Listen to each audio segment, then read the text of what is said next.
Good evening. It's one of the most senseless acts of violence in this country's recent history. 17 people have been killed at the hands of a lone gunman. Now, tonight, we're learning more about the victims and the horrific ordeal that ended in the suspect shot dead. Today is a devastating day for Nova Scotia, and it will remain etched in the minds of many for years to come. Unspeakable violence that lasted 12 hours and spanned through several rural communities. It started as a firearms complaint late Saturday night in a small community of Portapique, along the Bay of Fundy, about an hour and a half outside of Halifax. Investigators say the 911 calls led them to the residence in Portapique. When police arrived at the scene, members located several casualties inside and outside of the home.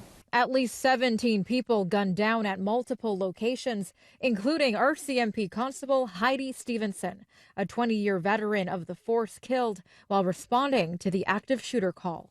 Earlier this afternoon, I met with Heidi's family, and there are no words to describe their pain. 2 children have lost their mother, and a husband has lost his wife.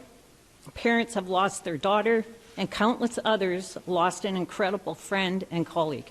The gunman who led officers on an overnight manhunt has been identified as 51-year-old Gabriel Wortman. He was killed in a confrontation with police, but not before leading police through multiple communities, with a number of structures lit on fire along the way.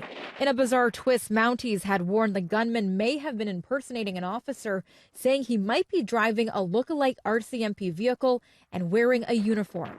During the manhunt, residents were urged to stay inside their homes and lock their doors, as officers swarmed in on the hunt for Wortman, described as armed and dangerous and on the run. It's cottage country. In the summertime, this is where this occurred, in one of those nice little peaceful cottage subdivisions along the Bay of Fundy. It's a shock. This stuff's not supposed to happen in rural Colchester County or Nova Scotia. It's hard to describe. It really is hard to describe. It's hard to imagine that this happened here. The more than 12-hour ordeal eventually came to an end at this gas station in Enfield, about 35 kilometers from downtown Halifax. My hearts go out to everyone affected in what is a terrible situation. Prime Minister Justin Trudeau thanked RCMP members involved in the chase for resolving the attack. I want to thank the police for their hard work and people for cooperating with authorities. RCMP say they're still bracing to find more victims, as the numerous crime scenes are still being searched. Officials say it appears the victims had no connection to the shooter.